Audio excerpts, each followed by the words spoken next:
गुरु गोविंद सिंह कृत चंडी चरित के दूसरे भाग में आपका स्वागत है। आइए सुनते हैं छंद संख्या की व्याख्या 36 से 52। नमस्कार। अब हम चंडी चरित के दूसरे अध्याय के छंद संख्या 36 से 50 तक की व्याख्या को देखते हैं। 36वां छंद है, लेकर चंड कुदंड प्रचंड महाबरी बंड तबे ही कीनो, एक ही बार निहारी हुकार सुधारी बिदार सबे बल दीनो, दैत घने रन माही हने लख सोन सने कबियों मन चीनो, ज्यों खगराज बड़ो अहिराज समाज के काटी कथा करी लीनो। ये जो भाषा है, ये जो शिल्प है, ये जो एक तरह का आंतरिक अनविति और प्रवाह है, ये विलक्षण है। लेकर चंडी कुचंड लेकर चंडी कुदंड प्रचंड, चंडी ने धनुष बाण प्रचंड रूप में धारण किया। महाबरी बंड तबे ही की, और बड़ा भयानक युद्ध दैत्यों के साथ, महिषासुर की सेना के साथ किया। एक ही बार निहारी हुकार, एक ही बार में देखा अथाह समूह को, दैत्यों की सेना को, हुंकार भरी सुधारी बिदारी सबे बल दीनो, और उनके बल को विदीर्ण कर दिया, बिखेर दिया, टुकड़े टुकड़े कर दिया। दैत घने रन माही हने, युद्ध के मैदान में न जाने कितने दैत्यों को मार गिराया, हने माने मार दिया। लखी सोन सने कबियों मन चीने, और खून से स्नात उस घटनाक्रम को, उस दृश्य को देखकर कभी कल्पना क्या करते हैं, ज्यों खगराज, खगराज ये जो पक्षियों के राजा है, यानी गरुड़, ज्यों खगराज बड़ो अहिराज समाज के। ये हम जानते हैं कि गरुड़ जो है वो सर्प और सर्प समाज के शत्रु माने जाते हैं। इसीलिए स्मरण होगा कि जब नागपाश की घटना राम कथा में आती है तो गरुड़ देवता को बुलाया जाता है, और ये भी कहा जाता है कि सर्प काटने पर गरुड़ मंत्र से विष उतारने का काम भी किया जाता है। तो ज्यों खगराज बड़ो अहिराज समाज, बड़े विशाल तक्षक या सर्पराज तक्षक की जाति के काटी कथा करी लीनो, काट काट के कतरे कतरे कर देते हैं खगराज यानी गरुड़। ऐसा दृश्य वहां पर चंडी ने दैत्यों को मारकर पराजित करके कर दिया। देवी मारे दैत बहु, इस तरह देवी ने बहुत सारे दैत्यों को मारा। प्रबल निबल से की, जो शक्तिशाली थे प्रबल थे वो भी निर्बल हो गए, शक्तिहीन हो गए। शस्त्र धार करी करण में चमू चाल कर दीन, और अस्त्र शस्त्र धारण करने पर चंडी ने दैत्यों की सारी सेना को चलता कर दिया, यानी मारकर नष्ट कर दिया।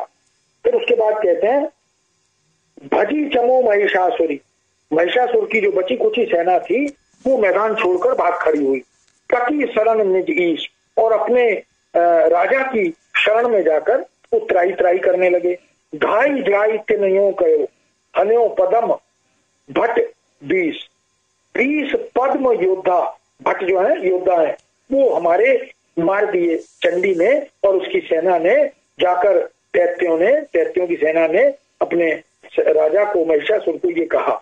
सुनी महिषासुर मूढ़मती, और मूर्ख महिषासुर ने जब ये बात सुनी, मन में उठो रिसाई, मन ही मन क्रुद्ध हो गया, रोष बढ़ गया। आज्ञा दीनी सैन को घेरो देवी जाई, और बची कुची सेना को कहा जाओ चंडी को, देवी को चारों तरफ से घेर लो। बात सुनी प्रभु की सब सेना, सूर मिले एक मंत्र करो। सारे शूरवीर जो दानव थे, दैत्य थे, वो इकट्ठे हुए, एकत्रित हुए, और उन्होंने एक मंत्रणा की, विचार किया। बात सुनी प्रभु की, अपने राजा की आज्ञा सुनी और मंत्रणा की सबने मिलकर। जाई परे चहु और ते ढाई थे, तो चारों ओर से एक साथ दौड़कर चंडी पर आक्रमण किया जाए। ठाट ये मन मध्य धरो, सबने अपने मन में ये विचार, ये संकल्प बना लिया। मारो ही मारो पुकारी परे, चारों तरफ से मारो मारो काटो काटो की आवाजें आने लगी। कसिले कर में दलियों बिहरो है, इस तरह अस्त्र शस्त्र लेकर, तलवारें लेकर अपने हाथ में दैत्यों का दल जो है वो चंडी की तरफ, उसकी सेना की तरफ दौड़ पड़ा। घेरी लही चहु और के चंडी, और चारों तरफ से चंडी को घेर लिया। तो चंड मनो परवेश परो, कैसे घेर लिया, जैसे काले काले बादल जो हैं वो चंद्रमा को घेर लेते हैं, ऐसे चंडी को इन काले काले दैत्यों ने चारों ओर से घेर लिया। देख चमू महिषासुर की, और इस तरह महिषासुर की सेना को आगे बढ़ते अपनी ओर आते हुए देखा तो देख चमो महिषासुर की कर चंडी कुदंड प्रचंड धरो। तो चंडी ने अपने धनुष बाण को बड़ी शक्ति से प्रचंड रूप धारण करके अपने धनुष बाण को संभाला। दक्षिण बाम चलाई घने सर, दाईं और बाईं और एक साथ असंख्य तीर छोड़ दिए। पर कोपी के भयानक युद्ध करो, और ऐसा क्रोध से भरा रूप चंडी का कि भयावह युद्ध की स्थिति वहां पैदा हो गई। भंजन भय अरिके तन से छुटी, सोन समूह धरान परोड़। शत्रुओं के शरीर से, व्यक्तियों के शरीर से अंग कट कट के गिरने लगे, टूट टूट के गिरने लगे, और जो रक्त की धारा है उनके शरीर से छूटी सोन समूह धरान परो, पृथ्वी पर खून की नदियां सी बहने लगी। आठमो सिंधु पचायो हुतो मनो, यह रन में विधि में उग्रो है। मानो विधि ने, विधाता ने 7 समुद्र की परिकल्पना तो है ही, ये खून ही खून चारों तरफ जो रक्त ही रक्त हुआ, इसको देखकर कवि कहता है कि मानो 8वां समुद्र विधि में उगल दिया हो, जो रक्त के रूप में प्रवाहित होने लगा। कोप भरी अरिदल विषय चंडी चक्र समार, इस तरह क्रुद्ध होकर शत्रुओं के दल पर चंडी ने चक्र से प्रहार किया, अपना जो चक्र है उसको संभाला और प्रहार किया क्रुद्ध होकर। एक माह के द्वय किए, और व्यक्तियों को एक एक को पकड़कर 2-2 हिस्से किए। द्वैते कीने 4, फिर 2-2 से उनके 4-4 टुकड़े करके फेंक दिए। ये भांति को युद्ध करो सुन के, कबिलास में ध्यान छुटो हर को। ऐसा विराट विशाल भयावह और अपूर्व युद्ध देखकर, आवाजें सुनकर कैलाश पर्वत पर बैठे हुए भगवान शिव का ध्यान भी टूट गया। ये भांति को युद्ध करो सुन के कबिलास में, कबिलास माने कैलाश में, ध्यान छुटो हर को, हर माने शिव, भगवान शिव का ध्यान भी टूट गया। उन चंडी संहारी उभारी गदा, तब चंडी ने अपनी गदा संभाली। धुनि शंख बजाए, शंख नाद किया, करो खड़का, और खड़का करना कहते हैं खटाखट खटाखट दैत्यों को काटना शुरू कर दिया। फिर शत्रु के पर चक्र परो, और शत्रुओं के सर पर अपने चक्र से प्रहार किया। छुटी ऐसो पयो करिके बरका, और ऐसे अंग और रक्त शत्रुओं के शरीर से बहने लगा, टूट टूट के गिरने लगे, जैसे आसमान से बारिश होने लगती है। बरका माने बरखा।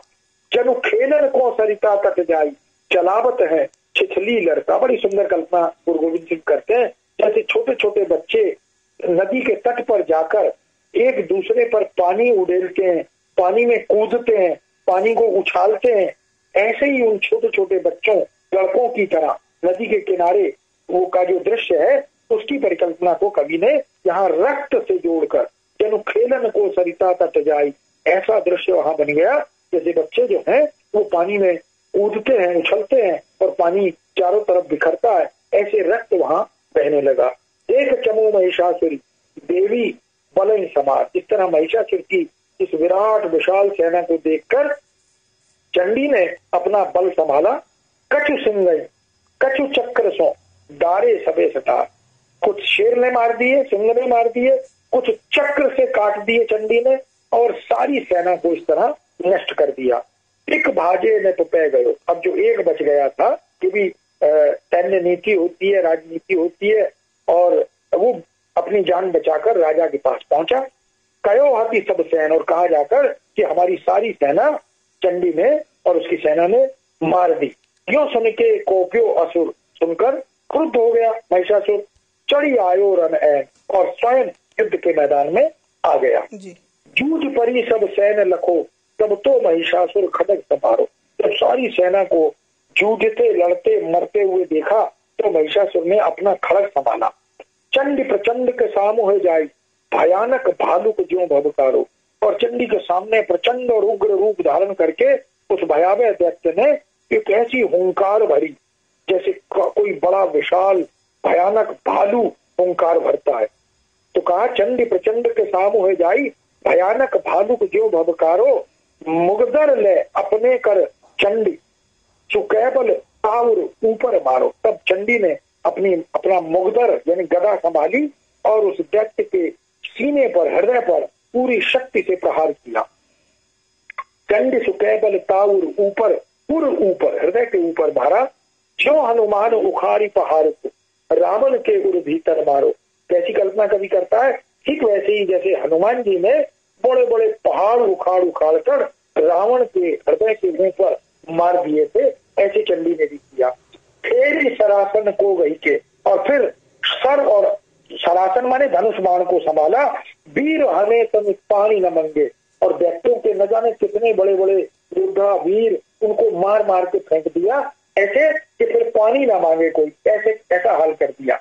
घायल भूमि परे रनमान, बड़े बड़े दैत्य घायल होकर पृथ्वी पर गिर गए।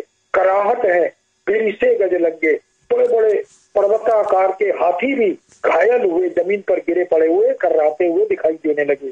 सूरन के तन कौचन सा, और बड़े बड़े शूरवीरों के शरीर तन कवचों सहित जमीन पर गिरे हुए थे। धर भाव उठे तह चंगे, उस दृश्य को देखकर कवि कहता है कि मेरे मन में क्या भाव उठे। चंगे माने अच्छे सुंदर भाव क्या है, जानो दबावन मांझ लगे। जैसे जंगल के अंदर, वन के अंदर दावा नल जब लगता है तह कीटन बच्च को दौरे बुझंगे, तो जो सर्प होते हैं जंगल में वो अग्नि से प्रताड़ित होकर, अग्नि से तप्त होकर बहुत बौखला जाते हैं, और वो दौड़ दौड़ कर यत्र तत्र जो कीट पतंगे होते हैं उन्हें मारने खाने का प्रयत्न करने लगते हैं। पुनि कोप परी रन चंडी प्रचंड, तब चंडी ने क्रोध से भरकर युद्ध के मैदान में तो प्रेरी के सिंह, अपने सिंह को प्रेरित किया, पुचकारा, उसके गर्दन पर पीठ पर हाथ फेरा, दसी रन में, और युद्ध में जो सेना थी व्यक्तियों की उसके बीचों बीच दौड़ती हुई उतरती चली गई। करवार में लाल किए अरिके, अपनी तलवार से व्यक्तियों को, शत्रुओं को काट काट कर पूरी जमीन को लाल खून से लाल कर दिया। लगी बड़वानल जो वन में, ऐसा लगा जैसे जंगल में बड़वानल लग जाती है और लाल लाल लपटें उठती हैं, ऐसा ही दृश्य वहां पर बन गया। तब घेर लही चम और से दैत्य, क्यों उपमा उपजी मन में, तब चारों ओर से दैत्यों ने चंडी को घेर लिया। कवि के मन में क्या उपमा आई, मनते तनु तेज तले जग मात, मनते तन तेज चलो जग मात को, जगत माता का जो शरीर है वो कितनी द्रुत गति से, तीव्र गति से मार काट करता हुआ आगे बढ़ने लगा कि मन से भी अधिक तीव्र गति से चंडी ने युद्ध के मैदान में मार काट मचाई। कामनी जान चले घन में, ठीक वैसे ही जैसे बादलों को चीरती हुई बिजली कौंध जाती है, आगे निकल जाती है, ऐसे चंडी भी दैत्यों की विशाल काय काली काली सेना में बिजली की तरह उन्हें काटती हुई आगे बढ़ गई। फूट गई ध्वजनी सगरी, इस तरह सारी सेना टूट गई, बिखर गई, और चंडी प्रचंड चबे कर रीनो, चंडी द्वारा किए गए उस प्रचंड युद्ध के परिणाम स्वरूप दैत्यों की सारी सेना हार गई, पराजित हुई, बिखर गई। दैत्य मरे नहीं, लेकिन अब दैत्य कुछ जो मरते थे वो फिर जागृत हो जाते थे। दैत्य मरे नहीं, बेक करें बहुत, तरह तरह के रूप धारण करने लगे, मायावी शक्ति का एक तरह से प्रमाण देने लगे। तो बड़ी बंड महाबल कीनो, तब चंडी ने बड़ा भयावह युद्ध करने का संकल्प लिया। चक्र चलाई, अपने हाथों में जो चक्र है उसे पूरी तीव्र गति से छोड़ दिया, दयो करके छोड़ दिया हाथ से। सिर शत्रु को मार जुदा कर दिया, और महिषासुर का जो सर था वो काट के धड़ से अलग कर दिया। सोनित धार चली नभ को, और तब खून की धारा आसमान की तरफ, नभ की तरफ उठी। जन सूर्य को राम जलांजलि दीनो, ऐसा लगा जैसे सूर्यवंशी राम जो है वो सूर्य को जलांजलि दे रहे हो। ऐसी रक्त की धारा महिषासुर की गर्दन कटने पर नभ की आसमान की ओर उठ खड़ी हुई।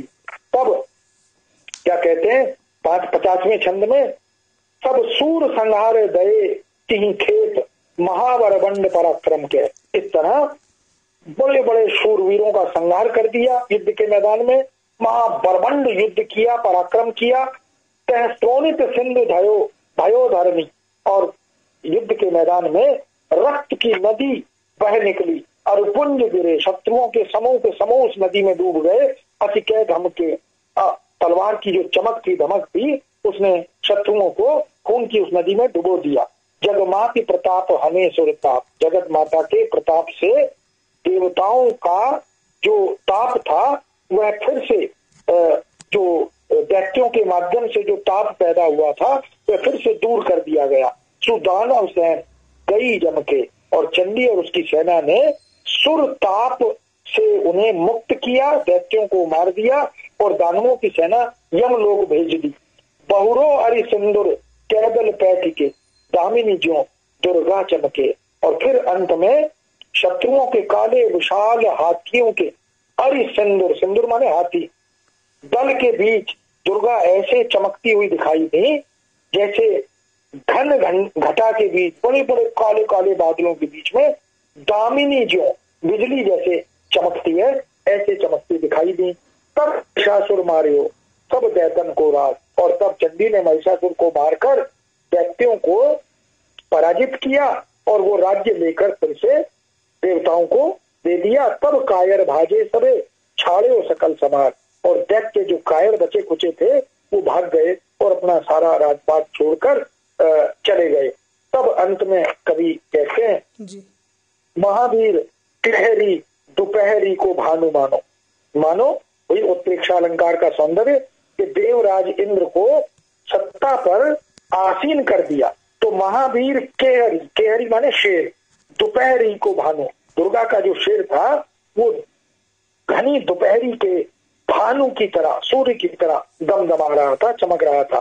देवन के काज देवी दारो दैत बारी के, इसलिए देव जाति के निमित्त उनकी सहायता के लिए चंडी ने दैत्यों की पूरी सेना को मार दिया। और दलु भाजो जैसे पौन हूं से भाजे मेघ, और जो बचा कुचा सैन्य बल था दैत्यों का वो कैसे भाग गया, जैसे पवन से, पवन के वेग से बादल भाग जाते हैं। इंद्र दीनो राजबल आपनो सुधार के, और सारे राजपाट को फिर से इंद्र को सौंप दिया और इंद्र ने उसे धारण किया।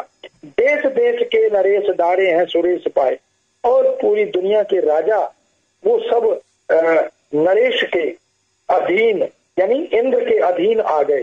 तो सुरेश के यानी सुरों के ईश इंद्र के शरण में दुनिया के सारे राजा आ गए। तीनों अभिषेक सुरमंडल विचार के, और सब ने मिलकर सुरमंडल में मंत्रणा करके विचार करके देवताओं में इंद्र का फिर से अभिषेक किया, राज तिलक किया। यहाँ भाई गुपत, और अब चंडी जो है वो यहाँ से अंतर्ध्यान हो गई, गुप्त हो गई, प्रगट जाई तहाँ भाई, और वहीं जहाँ उनका मूल निवास है, मूल स्थान है कैलाश पर्वत, वहां जाकर फिर से वो उपस्थित हुई, जहाँ बैठे हरि अंबर को डार के, जहाँ पर भगवान शिव जो है वो मृग छाला बिछाकर, सिंह छाला बिछाकर बैठे, चंडी वहां जाकर फिर से अवतरित हुई और भगवान शिव के साथ उनका फिर से पुनर्वास हो गया। इति श्री मार्कंडे पुराणे श्री चंडी चरित उक्ति विलासे महिषासुर वधय नामो द्वितीय अध्याय संपन्न। ये जो दूसरा अध्याय है महिषासुर नाम के दानव के वध का, वो यहाँ पर समाप्त होता है। इस प्रकार हमने चंडी चरित के 2 अध्याय इनकी व्याख्या पढ़ी, इनके मूल मंतव्य को, इनकी वस्तु को, इनकी कथानक को हमने समझा। अब आगे का फिर हम अगले चरण में प्रस्तुत करेंगे। जी धन्यवाद सर।